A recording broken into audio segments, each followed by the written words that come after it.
Mardi dernier, en marge des traditionnels défilés du 1er mai, les rues de Paris sont le théâtre de scènes de guérilla urbaine. 1200 militants de l'ultra-gauche affrontent les policiers. Ils se revendiquent du Black Bloc et affichent des slogans révolutionnaires. Cagoulés et habillés en noir, ils détruisent les symboles du capitalisme. Ils mettent le feu à un restaurant McDonald's, saccagent un concessionnaire automobile, incendient des voitures. Ils cassent vitrines et panneaux publicitaires. Ces émeutes extrêmement violentes ne sont pas une première dans la capitale cette année. La CGT défend les salariés. Déjà le 22 mars dernier, lors d'une importante manifestation de cheminots et de fonctionnaires, un Black Bloc était présent. Ce jour-là, exceptionnellement, nos caméras ont été autorisées à suivre les opérations de maintien de l'ordre de l'intérieur. À la préfecture de police de Paris, la salle de commandement prend des allures de cellule de crise. On s'attend au pire. Et puis les images en second lieu, cette tenue. 10 h du matin, le préfet Michel Delpuech prépare ses équipes à gérer les émeutes du Black Bloc. Des groupuscules dont on peut noter la volonté d'action violente se formeront vraisemblablement en tête des cortèges. C'est ce qu'on appelle la théorie du Black Bloc. Je demande d'éviter le contact direct avec ces groupes violents. Pourquoi? Ce contact direct est recherché par ces personnes et recherché pour en découdre, pour agresser. La stratégie du préfet est défensive. Pas de contact pour ne pas envenimer la situation. En plus, il interdit aux policiers l'usage du flashball, appelé aussi lanceur de balles de défense. Deuxième consigne à laquelle je tiens particulièrement, pas de lanceur de balles de défense, pas de LBD. C'est une consigne très ferme que je vous donne. Les LBD ont déjà fait polémique en provoquant de nombreuses blessures graves chez des manifestants. Le préfet ne veut pas une autre victime qui alimenterait la haine anti-flic de l'ultra-gauche. Les autorités ne sont pas les seules à se préparer. À l'autre bout de la capitale, Zakaria Abdelkafi rassemble son matériel.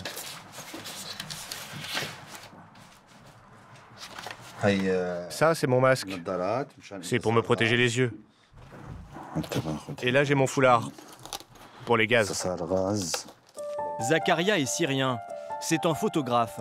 Il couvrait la guerre dans son pays. Mais il a perdu l'usage d'un œil suite à un tir d'un soldat du régime. Il s'est réfugié en France en 2015. Depuis, il se sert de son expérience en zone de guerre pour photographier les manifestations violentes à Paris.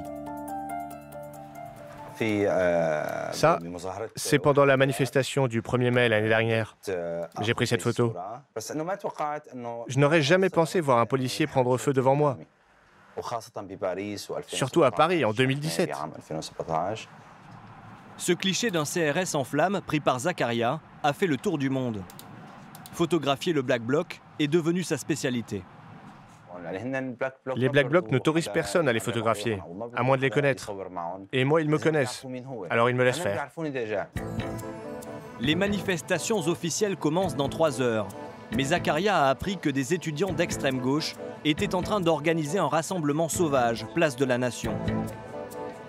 Zakaria sait que les Black Blocs se greffent régulièrement au regroupement de jeunes.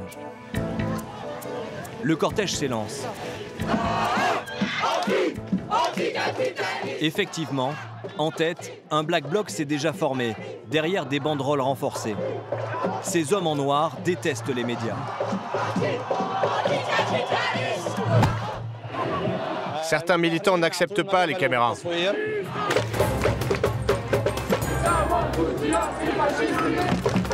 Au cœur du Black Bloc, Thomas. Lui n'est pas un photographe professionnel, c'est un militant anarchiste. Il utilise ses photos pour mettre en avant les actions des Black Blocs sur Internet. C'est quoi la photo que tu veux là? Là, un peu le genre de photo. Là, je sais pas, j'essaie de faire plusieurs plans, les keufs, le cortège de tête, petit montage et puis mettre ça sur les réseaux. Thomas milite dans l'organisation anarchiste Alternative Libertaire. Il soutient ses camarades. Leur cible, les symboles de l'économie libérale, comme cette banque.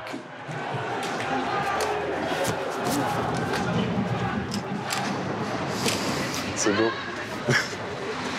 C'est beau? C'est beau. En tout cas, je peux comprendre de ras-le-bol. Moi, lorsque j'essaie de retirer 10 balles et que la machine me dit non, c'est pas possible, t'as pas le droit à un découvert parce que tu bosses pas, t'es pas étudiant. Oh, des fois, j'ai juste envie de la péter, la machine. Donc ensuite, je peux comprendre que c'est un ressenti global contre le libéralisme. Donc dans ces cas-là, ouais, j'ai bien envie de péter une vitrine. Je le fais pas, mais bon, il y a des camarades qui font à ma place, donc... Pour Thomas et les Black Blocs, ce n'est pour l'instant qu'un échauffement. Lors des manifestations officielles cet après-midi, l'action des hommes en noir va monter en puissance. Qui sont les Black Blocs? Plus qu'un mouvement idéologique, le Black Bloc est une technique de guérilla. Les hommes qui le composent s'habillent tous de la même manière, en noir, pour ne pas être identifiés par la police.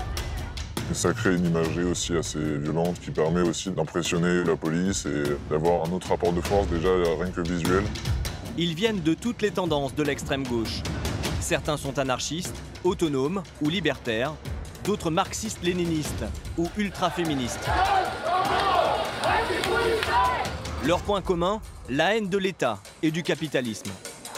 On va se battre contre ça, contre ce système et contre en fait, chacun des dirigeants et montrer qu'on n'en veut plus. Ils rêvent de mettre à bas le système et d'en découdre avec ceux qu'ils accusent de le défendre, les forces de l'ordre. On a des individus qui sont prêts à tuer, ça c'est sûr, des individus qui sont tellement radicalisés qu'ils sont prêts à aller très très loin. L'objectif affiché de ces idéalistes violents, construire un monde égalitaire et non marchand. Nous déposerons les armes, d'accord, mais d'abord nous devons créer un nouveau monde. Celui-ci ne marche plus. Les Black Blocs sont apparus en Allemagne dans les années 80. Mais c'est à Seattle, aux États-Unis, en 1999, lors du sommet de l'Organisation mondiale du commerce, que le grand public les a découverts. En France, c'est en 2009, lors du sommet de l'OTAN à Strasbourg, qu'ils sont apparus pour la première fois. Désormais, ils sont de presque toutes les manifestations sociales. Et ils agissent avec le soutien d'une partie des manifestants. J'ai pas peur, j'ai beaucoup plus peur de la police que des manifestants. Dernièrement, ils ont fait cause commune avec les zadistes pour défendre Notre-Dame-des-Landes et le projet d'un monde alternatif. Pourquoi vous venez nous faire chier, putain? Laissez nos camarades tranquilles et dégagez. Vous voulez vraiment qu'on vous tue, ouais? En France, ils seraient environ 2000. Pendant plusieurs mois, nous avons enquêté sur ce milieu ultra fermé.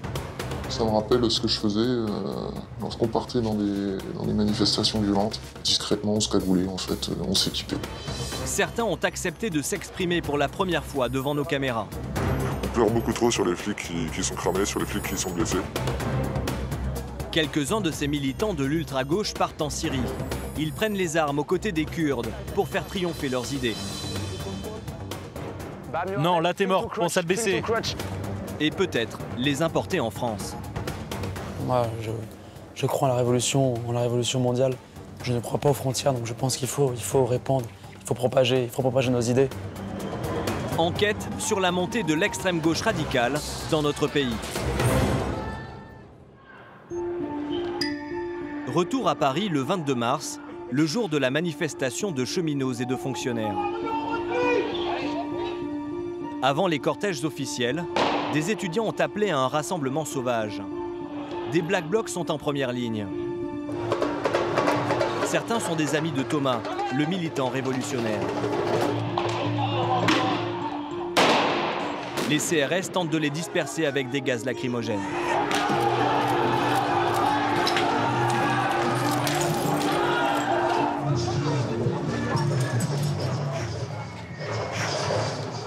Ça picote, mais ça réveille. Le Black Bloc a commencé à charger et puis ils ont répliqué avec des gaz lacrymaux. Écoute, je pense que chacun adopte la tactique qu'il veut. Eux, ils sont plutôt dans une logique de confrontation directe. Je peux tout à fait le comprendre. Je respecte, hein, c'est une divergence stratégique, on va dire. Pourquoi? Pourquoi je respecte Pourquoi tu respectes? Pourquoi toi tu t'y associes pas quand même? Bah, moi je m'y associe pas parce que je suis pas forcément là pour péter les trucs. Voilà, je suis plus là pour essayer d'être avec mon mouvement, mon orga, peut-être assurer aussi une présence, juste photographier. Les CRS essaient d'interpeller les fauteurs de troubles les plus violents. Mais le Black Bloc, conformément à sa tactique habituelle, se disperse après l'affrontement. Dans une rue voisine, un policier a plaqué un homme au sol. Un Black Bloc lui assène un coup de pied au visage, faisant sauter sa visière.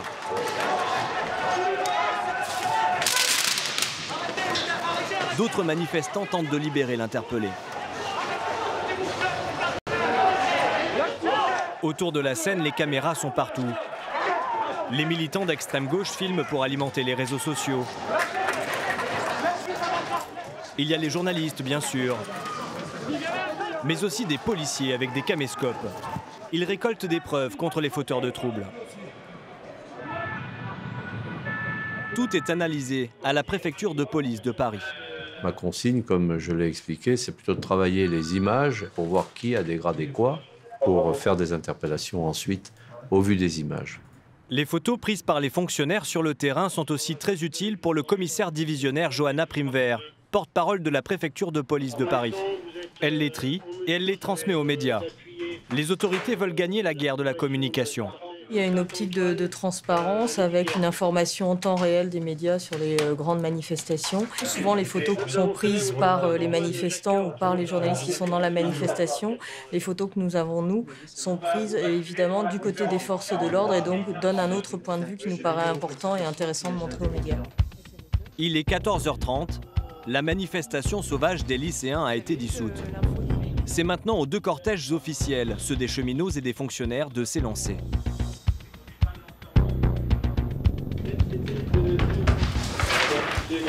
Départ des cheminots.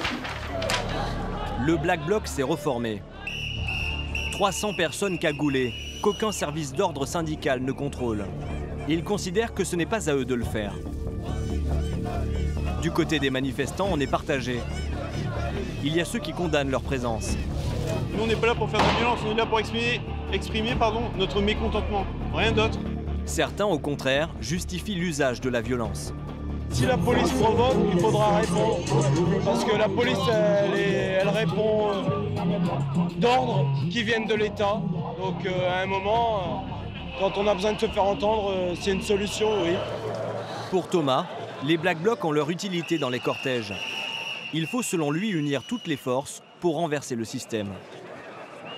Moi, je pense que le Black Bloc peut être aussi important que les manifs historiques. Le plus important dans ce genre de manif, c'est d'être solidaire et que tout le monde se réapproprie les questions sociales.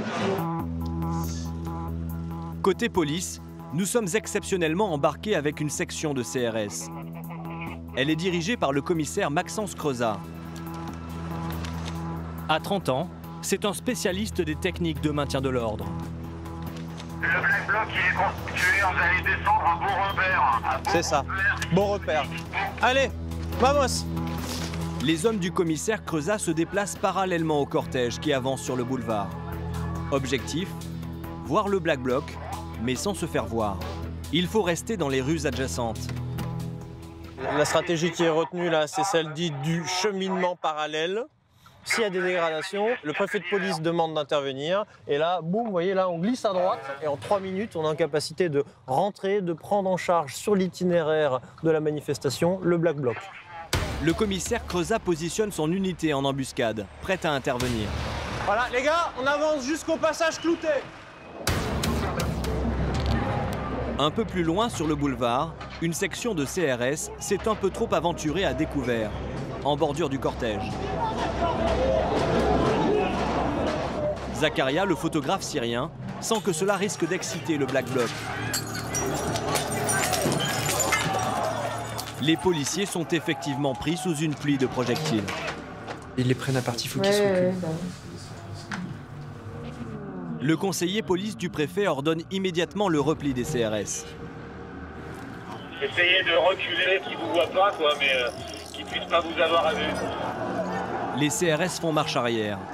La stratégie du préfet est claire, ne pas aller au contact. Une section de CRS vient d'être prise à partie parce qu'elle est trop proche de la chaussée qui borde l'itinéraire. Donc l'instruction, c'est de les faire reculer pour pas que ça crée un point de fixation. Mais il est trop tard. Les CRS ont beau battre en retraite, les membres du Black Bloc prennent tout ce qu'ils ont sous la main pour le projeter sur les policiers.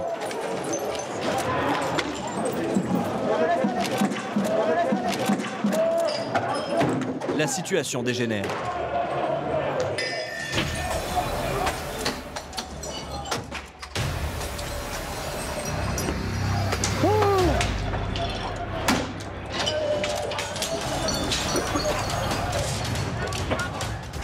Le commissaire Creusat est envoyé en renfort contre le Black Bloc.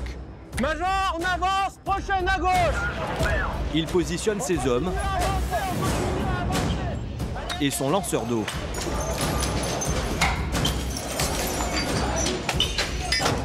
C'est qu'on a de la violence qui est débridée, vous voyez, là il y a de l'affrontement durable avec des gens cagoulés, gantés, équipés, qui maintenant depuis une quinzaine, une vingtaine de minutes ne sont là que pour l'affrontement. Pour protéger ces policiers, le préfet décide de changer de tactique. On fait comme on a dit, allez-y. Hein. Vous venez de donner quoi, comment? Je vais donner la consigne d'intervenir avec les moyens appropriés. Dans cette situation, les moyens appropriés, ce sont les canons à eau.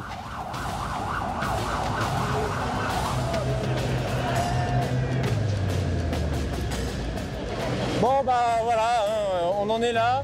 Les sommations d'usage ont été faites. L'engin lanceur d'eau est en train d'intervenir. On a un vrai Black Bloc en face, il est constitué. Il y a 300 personnes, il y a eu des dégradations répétées sur le parcours. Le préfet de police a demandé d'intervenir promptement pour essayer de dissoudre ce groupe. Mais ce n'est pas si simple.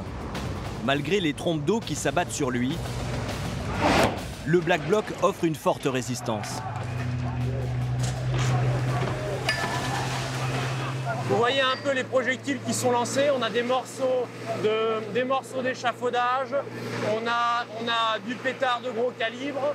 Donc on est sur des gens qui sont là pour l'affrontement avec les forces de l'ordre. Zakaria est prêt à prendre tous les risques pour faire la meilleure photo. Attention. Cette guérilla urbaine ne l'impressionne pas. Tu sais, moi j'étais en Syrie. C'était la guerre là-bas. Il n'y a aucune commune mesure entre une pierre et une bombe. Quand on manifestait contre le régime, on nous tirait dessus à balles réelles. En Syrie, si tu manifestes, tu meurs. Après 40 minutes d'affrontement, le Black Bloc finit par se disperser. Les deux cortèges, des cheminots et des fonctionnaires, ont rejoint Bastille. C'est la fin de la manifestation. Il y a eu d'importantes destructions matérielles. Et mis à part cette manifestante touchée au poignet, aucun blessé grave n'est à déplorer. Pour le préfet, sa stratégie défensive a fonctionné. Plus dur est fait. Globalement, on a eu les incidents que l'on pouvait craindre et que l'on avait anticipé avec ces groupes qui sont là pour harceler, pour en découdre et pour créer de manière gratuite l'agitation. Les Black Blocs agissent partout dans le monde. Et vous allez voir qu'à l'étranger, des Français participent à des violences d'une toute autre ampleur.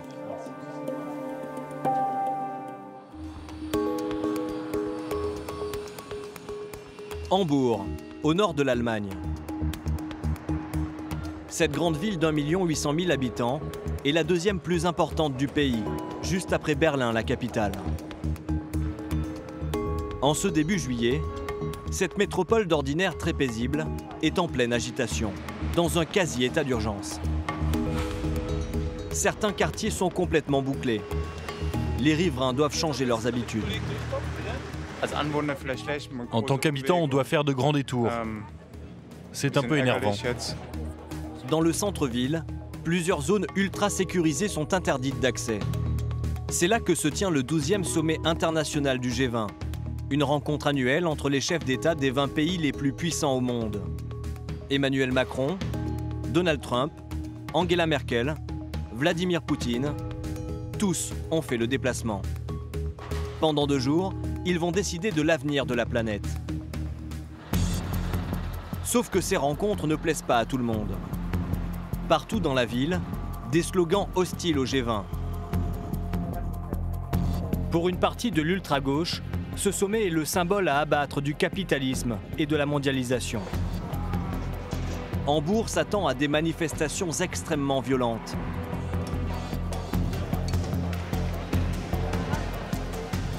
Les autorités ont déployé plus de 20 000 policiers et les habitants craignent le pire.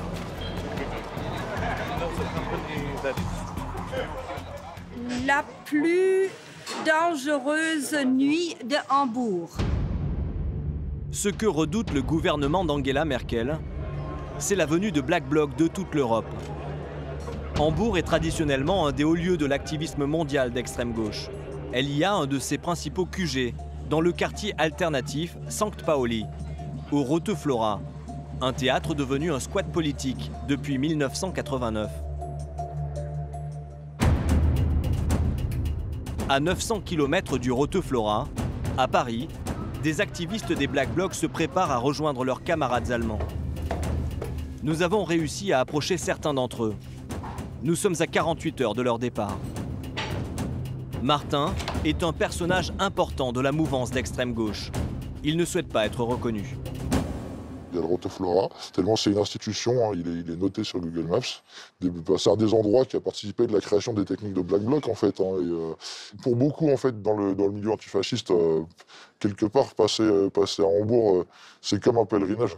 C'est complètement hallucinant de pouvoir avoir un sommet international qui se passe dans un endroit pareil. Pour tous les Black Blocs, organiser ce sommet à Hambourg, c'est une provocation. Sur sa tablette, Martin a identifié les lieux sensibles où se déroule le G20. Les 3 zones rouges, c'est donc cette étoile-là autour du Palais des Congrès et ce petit cercle-là autour de la Philharmonie de Hambourg. C'est autour de ces zones rouges que les militants prévoient des actions chocs. Est-ce qu'il y aura des cocktails Molotov? C'est fort possible qu'il y en ait. Après, en même temps, il faut une occupation de l'espace, une occupation du territoire et le plus d'actions possible. Et avec des actions très radicales. Le problème des Black Blocs, c'est qu'ils sont très surveillés par les services de renseignement. Tous ont peur d'être interceptés aux frontières par les autorités. Déjà en ce moment, toutes les frontières allemandes sont contrôlées. Toute personne qui passe va avoir fouille de sac total, etc. Comment passer la frontière? Et en fait, l'idéal, c'est de brouiller les pistes. Ne pas avoir quoi que ce soit qui puisse indiquer qu'on pourrait participer à des Black Blocs. C'est vraiment être en touriste le plus possible si on se fait arrêter, si on se fait interroger. Le lendemain matin, 3 autres Black Blocs ont accepté de nous dévoiler une partie de leur plan pour se rendre à Hambourg. Mais concernant leur vie personnelle, impossible de savoir s'ils sont étudiants ou jeunes actifs, ni de quoi ils vivent. Ils veulent rester discrets. Il y a 2 garçons et une fille, et ils ont moins de 30 ans. En cas de contrôle sur le chemin, ils vont raconter qu'ils traversent l'Allemagne pour aller visiter la Norvège. On va à Oslo, officiellement. D'accord. On a les cartes, on a tout ce qu'il faut et on doit passer par la main pour aller à Oslo. On a ce qu'il faut pour passer, on a les cartes de Norvège. Guide du routard. Et vous pensez que ça va passer? On verra bien. Oui, je pense, oui. Pour ces Black Blocs français, il y a un ennemi à abattre à Hambourg, comme à Paris, la police. Enfin, la police est le bras armé de l'État. C'est un flic, il a choisi d'intégrer le système, d'être un chien de défense de l'ordre capitaliste en place et de tout faire pour protéger ses maîtres. On pleure beaucoup trop sur les flics qui sont cramés, sur les flics qui sont blessés. Pour faire la route jusqu'en Allemagne, ces Black Blocs vont se débarrasser de leur tenue et de leur cagoule.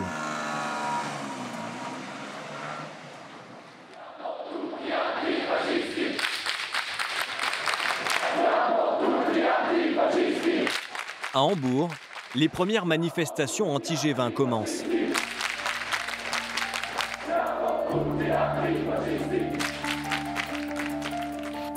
Dans un parc de la ville, nous retrouvons les militants français.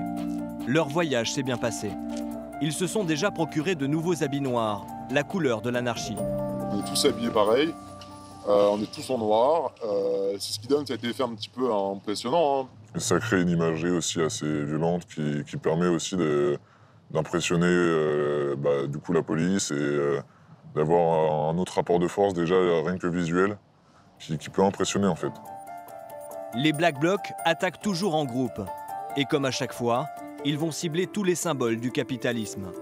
On va se battre contre ça, contre ce système et contre en fait, chacun des dirigeants. Vraiment montrer qu'on est presque jusqu'au boutiste là-dessus. Montrer qu'on n'en veut plus. Et là, la réaction face au capitalisme, ça va être de détruire une vitrine de banque, détruire un distributeur de billets. Demain après-midi, les activistes français rejoindront la grande manifestation intitulée Welcome to Hell, bienvenue en enfer. Ce rassemblement est l'événement anti-G20 le plus important de la semaine. Plus de 10 000 personnes sont attendues. Il y a 20 000 policiers pour nous contrôler, ici à Hambourg. Les Black Blocs se sont donné rendez-vous en tête de cortège. Devant eux, la police a déployé des moyens conséquents.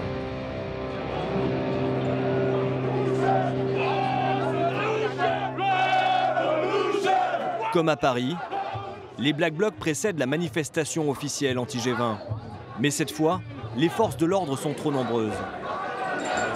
Encerclés et pris au piège, les Black Blocs préfèrent s'enfuir.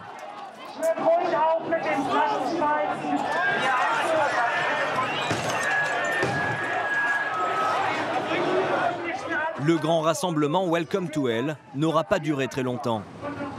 Mais les Black Blocs ne comptent pas en rester là. À quelques rues de là, nous retrouvons l'un des Français. Il attend avec impatience la suite des événements, car il est déçu de ce premier affrontement avorté. Je comprends pas trop, quoi. C'était très bizarre, quoi. En France, on est bien moins organisé, on arrive à faire des trucs beaucoup plus forts, quoi. Ici, c'est l'inverse, ils sont très organisés et ça débouche sur rien, quoi. Le lendemain matin, les Black Blocs changent de tactique. Ils déclenchent plusieurs manifestations sauvages. Plus question de suivre les cortèges officiels déclarés aux autorités. Par petits groupes, ils s'éparpillent, entraînant derrière eux des centaines de sympathisants. Ils ouvrent ainsi plusieurs fronts.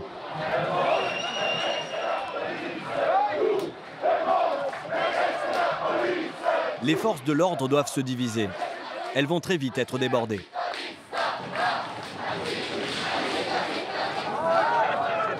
Dans cette petite rue, les policiers se retrouvent en sous-effectif. Mais contrairement à Paris, même peu nombreux et sans bouclier, ils vont au contact des Black Blocs.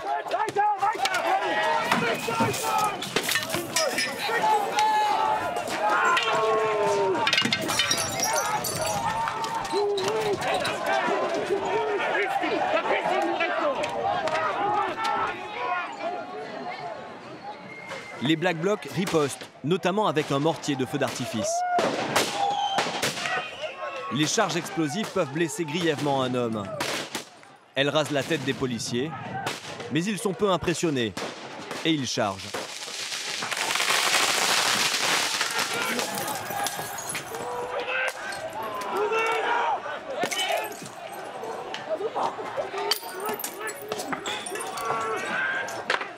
Finalement, pris sous une pluie de projectiles, ils préfèrent battre en retraite jusqu'à l'arrivée des renforts.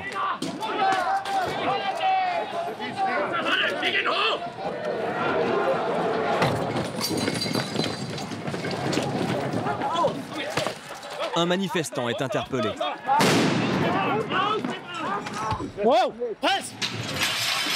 En fin de journée, les militants de l'ultra-gauche se sont tous donné rendez-vous dans le quartier anarchiste de Hambourg.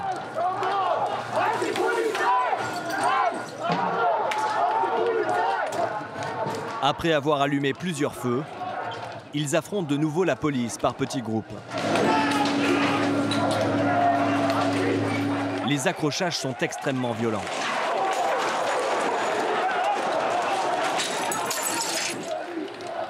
À la nuit tombée, les Black Blocs saccagent et pillent cette enseigne de supermarché.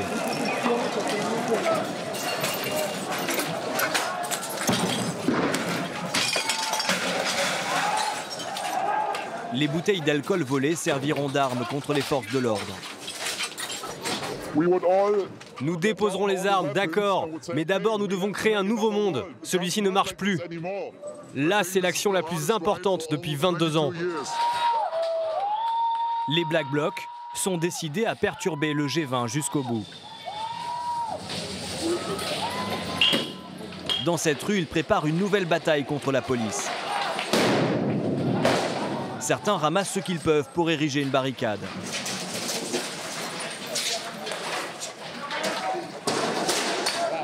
D'autres fabriquent des projectiles en cassant des pavés.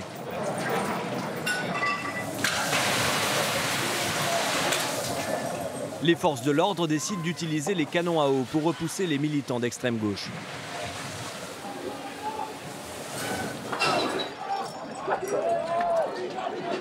Et les émeutiers finissent par se disperser.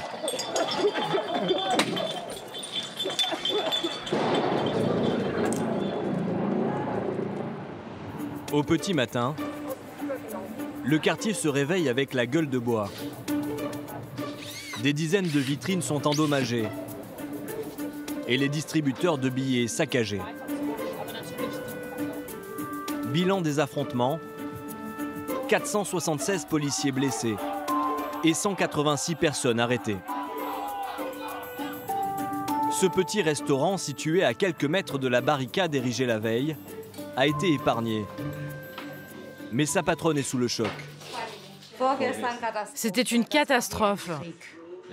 On se serait cru à la guerre. Je n'ai jamais rien vu d'aussi violent. J'ai eu peur qu'ils cassent la vitrine. Mais tout ce qu'ils ont volé, c'est dehors, des chaises et des parasols. On a toujours peur qu'ils cassent les vitres et qu'ils rentrent à l'intérieur pour tout saccager.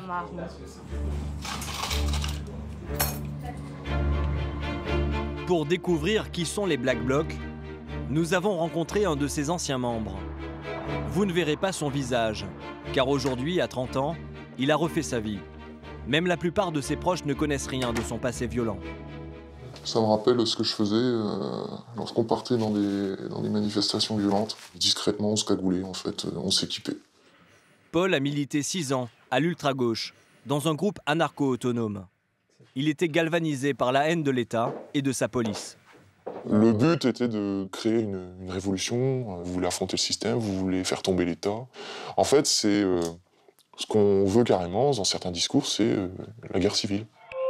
Avec ses camarades révolutionnaires, Paul a participé aux émeutes du sommet de l'OTAN à Strasbourg en 2009. C'est son groupe qui a tourné ces images.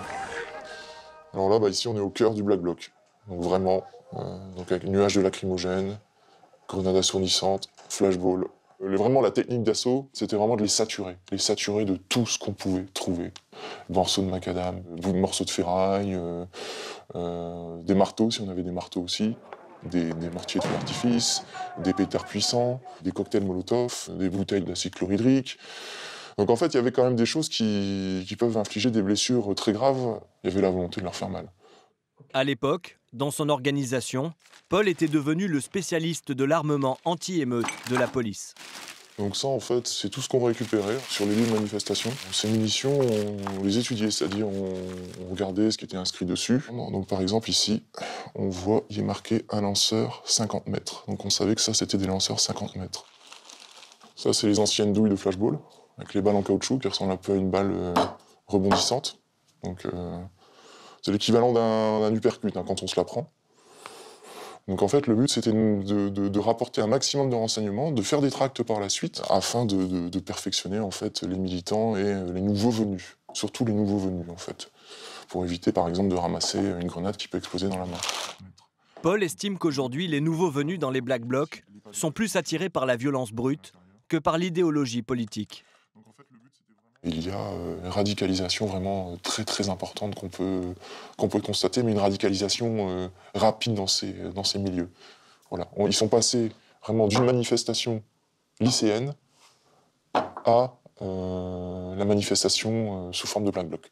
Voilà. Et entre deux, toute cette phase de politisation, d'apprentissage, etc., on a l'impression qu'elle a complètement disparu.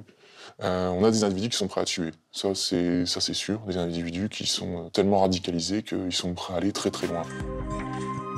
Paul était embrigadé, endoctriné. Il a mis des années à ouvrir les yeux. Lorsqu'on vieillit, au final, on se rend compte que autour de nous, on n'a plus personne. que tout le monde vous a lâché, que vos amis que vous aviez avant, bah, ils vous considèrent comme un extrémiste, vous faites peur. Vous faites peur parce que vous tenez des discours qui sont tout autant intolérants que les discours de l'extrême droite. C'est exactement la même chose. Et un jour, il y a un déclic qui se produit. Vous vous rendez compte que la société est toujours là, le système est toujours là, il sera toujours là, il sera toujours présent. Et au final, ça n'a amené à rien. Vous avez perdu 5-6 ans de votre vie à faire ça. Et au final, pour rien. Pour rien. Aujourd'hui, Paul a un métier, une compagne. Ses années de guérilla sont bel et bien derrière lui. Nous poursuivons notre enquête sur les Black Blocs à la ZAD de Notre-Dame-des-Landes, près de Nantes. Les hommes en noir partagent les mêmes idées révolutionnaires que certains zadistes. Ils veulent créer un monde sans État. Les Black Blocs viennent leur prêter main forte lors des affrontements contre les autorités qui veulent les déloger. Lundi 9 avril, 3 h du matin. 2500 gendarmes vont tenter d'évacuer les lieux. Le sujet est sensible. Les autorités veulent maîtriser les images concernant l'opération. Ce sont les vidéos des gendarmes qui vont alimenter les rédactions.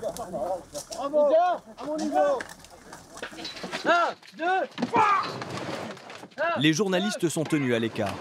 Une image non validée par les autorités et mal interprétée pourrait enflammer les réseaux de l'ultra-gauche et déclencher l'arrivée de renforts chez les militants. Après avoir dégagé la route principale, les militaires progressent sur la zone. Nous avons réussi à passer du côté des zadistes. Jusqu'au lever du jour, les deux camps se font face, à 50 mètres l'un de l'autre. Force au service de putain d'enculés, quoi! Et vous vous retrouvez à être des soldats de ce putain de système! Cette étrange phase d'observation va être de courte durée. 1 heure plus tard, quelques zadistes enflamment des barricades et jettent les premiers projectiles. Les gendarmes répliquent avec des gaz lacrymogènes avant de charger.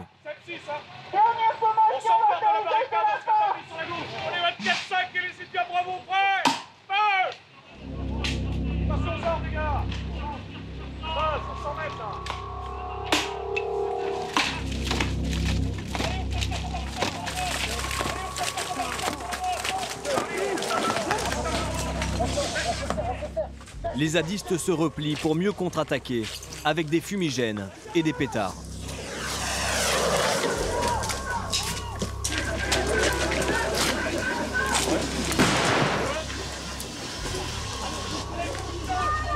Chez eux, on aperçoit quelques hommes en noir, des Black Blocs. Ils sont très organisés. Des personnes sont là pour soigner les blessés. Street Medic est inscrit sur leur casque. Attention! Dans quelques heures, les affrontements seront beaucoup plus violents. Pendant ce temps, le mirador du Lama Fâché, l'un des symboles de la ZAD, plie sous les coups des bulldozers. Mais à quoi ressemble cette contre-société que veulent créer zadistes et Black Blocs?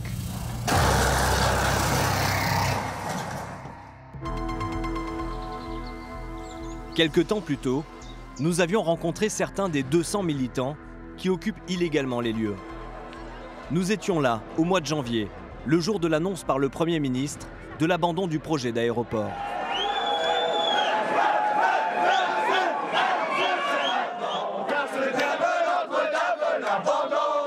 Parmi les opposants au projet, certains n'avaient aucun lien avec la région. Ils sont d'abord venus pour soutenir les locaux, puis ils ont pris possession des lieux pour créer un monde alternatif. Ben est arrivé en 2011. Il s'est installé ici avec sa femme et ses 3 enfants. Il habite illégalement cette maison rachetée par l'État. Ben se tient prêt à riposter si on tente de l'en expulser. Je peux pas savoir ce qui va se passer. Soit on va arriver à un accord, soit il faudra reprendre la lutte. Mais je crois que les dernières années ont prouvé qu'on était largement capable de faire face au gouvernement. C'est pas une question d'action violente, c'est une question de défense active.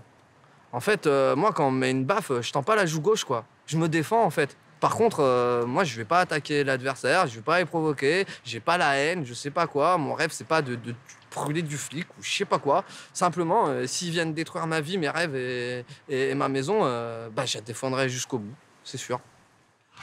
Mais Ben semble oublier que cette maison qu'il compte défendre n'est pas la sienne. Ben a lâché une vie urbaine qui ne lui convenait plus. Simplement, quand on habite en ville, ça veut dire qu'on milite en ayant le mode de vie qu'on exècre. C'est quelque chose d'assez schizophrénique, quelque part. On laisse pas vraiment de traces pour l'avenir et pour le futur. Et ici, c'est le seul endroit qui permettait de lier les deux, quoi, la théorique et le pratique. Et ça, ces principes, justement, ouais. C'est lesquels? Comment tu les décrirais, les principes? C'est simple.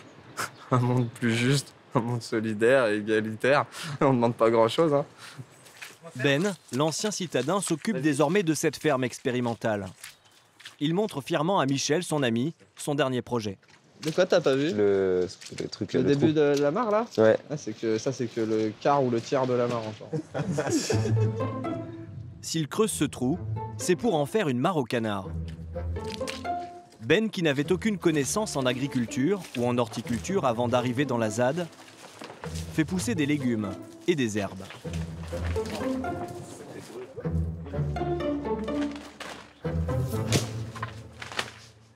Il y a aussi bien des plantes médicinales que des plantes vivrières, que des plantes qui n'ont rien à voir, qui sont là uniquement pour apporter un complément à l'écosystème. D'où viennent toutes ces connaissances? Les connaissances, elles viennent que quand on s'intéresse aux choses par soi-même, en général, on découvre des tas de choses, alors que quand on suit les lignes tracées toutes droites par l'INRA et les écoles d'agronomie, en général, on finit sur des cultures qui ne font que détruire le sol et qui sont extrêmement pauvres en qualité nutritive en réalité. Ben a conçu sa plantation sans respecter les normes classiques agricoles. Est-ce que vous êtes inscrit à la Chambre d'agriculture? Ah non, surtout pas. Nous, on fait de l'expérimental. Et en fait, si on se déclarait à la Chambre d'agriculture, il faudrait qu'on respecte des normes, ce qui nous empêcherait en réalité de mener à bien nos expérimentations.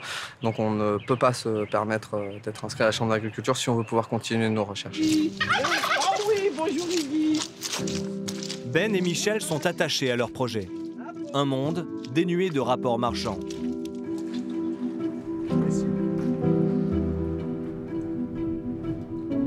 Un peu plus loin dans la ZAD, cette grange a été retapée et transformée en auberge. On a un petit truc à fêter? Bah oui, on va arroser ça quand même. Bon, bah. Ici, on cuisine les produits de la ZAD. Les poulets de la lutte qui ont été élevés ici. Tout est à prix libre. Chacun donne ce qu'il veut. Les zadistes veulent créer une zone autonome. L'idée, c'est sortir d'une certaine économie, de l'économie qu'on pourrait dire l'économie classique.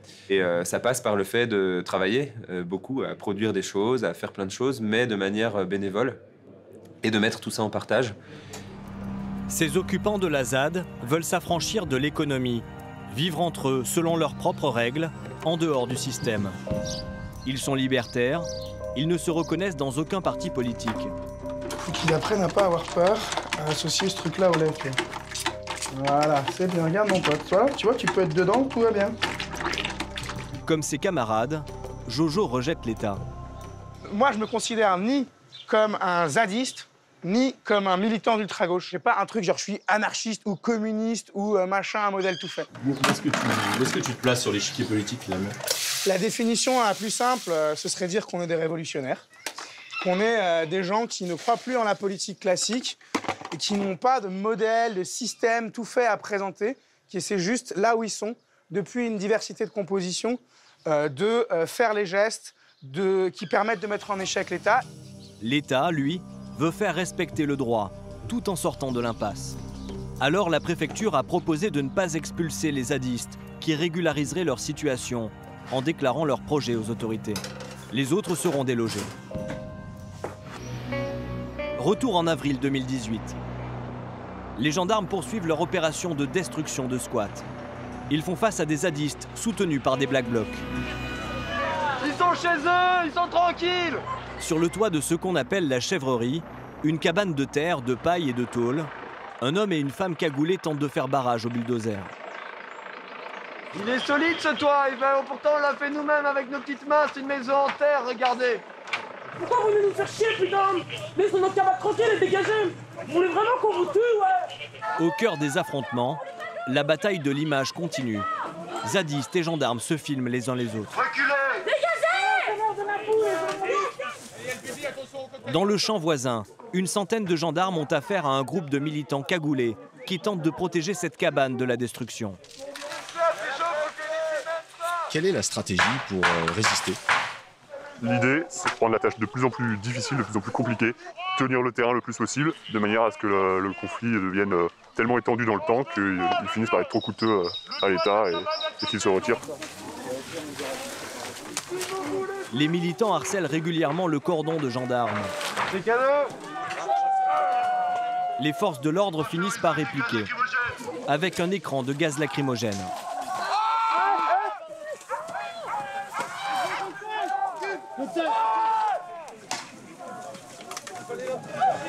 Cette diversion permet de déloger les deux récalcitrants sur le toit. Les gendarmes embarquent l'homme et relâchent son ami.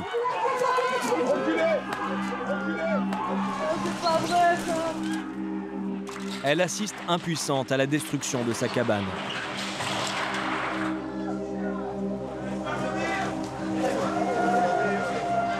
L'autre personne qui était sur le toit, elle est où? Où est-ce que vous l'avez embarqué? Répondez! En fait, l'homme a été pris en charge par les pompiers. Il était blessé à la main. Putain, aucune sensibilité. À la chèvrerie, la bataille est perdue pour les zadistes. Sur les chemins de la ZAD, il y a des barricades partout, prêtes à être enflammées. Elles sont piégées avec des bonbonnes de gaz. Plus loin, sur le front principal, un Black Bloc s'est formé. Ces combattants sont venus de toute la France, et même de l'étranger, prêter main forte aux occupants historiques, comme Michel, que nous avions rencontré quelques mois plus tôt. Ici, vous voyez, il y a des centaines de personnes qui sont déterminées au point de respirer les gaz. Comme ça, on arrive à tenir la police, pourtant, alors qu'ils ont des engins, des espèces de blindés, comme des chars d'assaut blindés. Vous voyez, ils tirent des grenades, mais ils peuvent pas. Ils n'arrivent pas à avancer parce qu'on est là. Avec la présence des Black Blocs, la violence monte d'un cran. Ils apportent leur organisation et leur technique de guérilla. Certains sont affectés à étouffer les grenades lacrymogènes avec de la boue. Pendant que d'autres contre-attaquent avec une catapulte artisanale qui envoie de gros projectiles. Des réserves de boules de pétanque et de cocktails Molotov sont prêtes à l'emploi.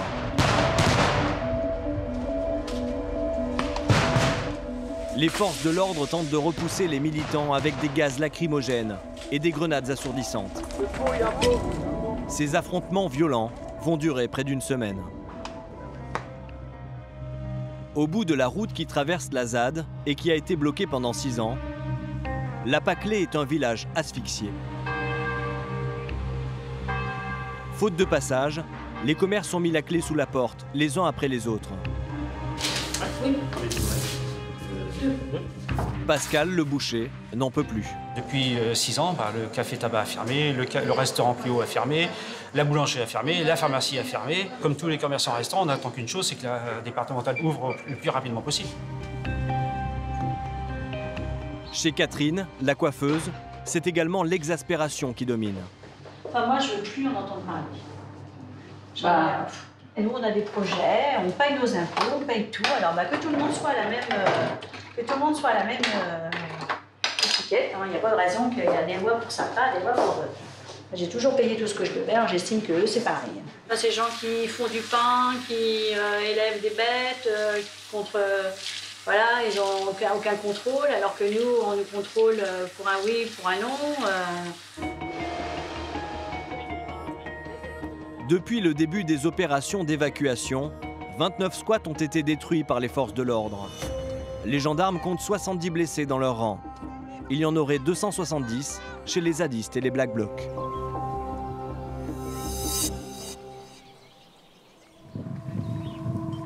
Au cours de notre enquête, nous avons aussi découvert que certains militants de l'ultra-gauche défendaient leurs idées en zone de guerre, en Syrie.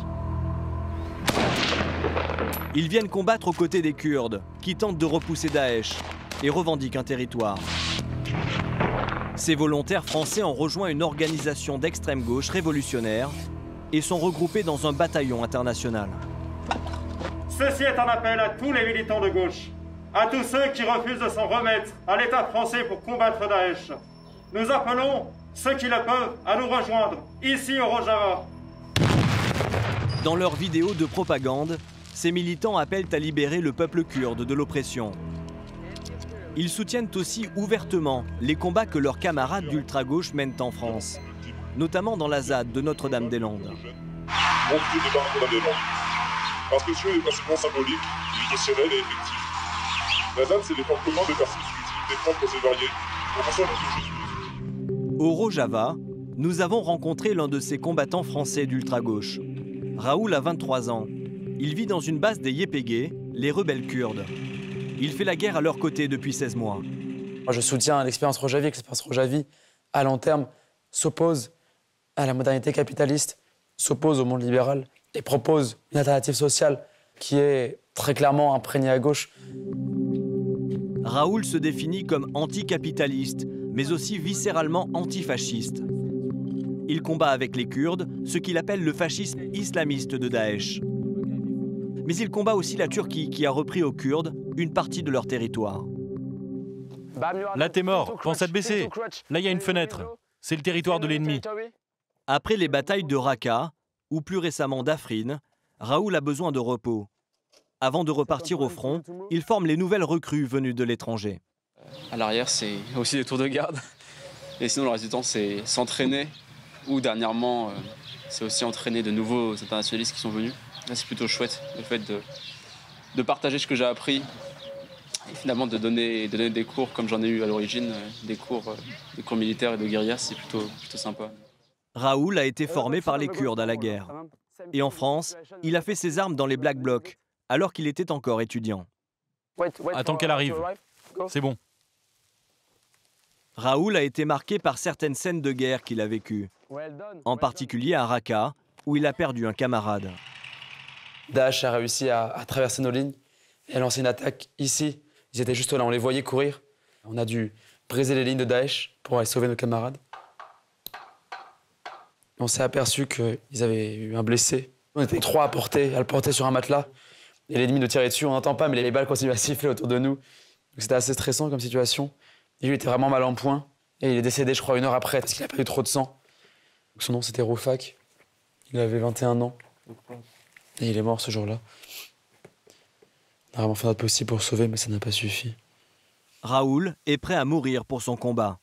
Et pour lui, la révolution ne s'arrêtera certainement pas au Kurdistan. Moi, je crois en la révolution mondiale.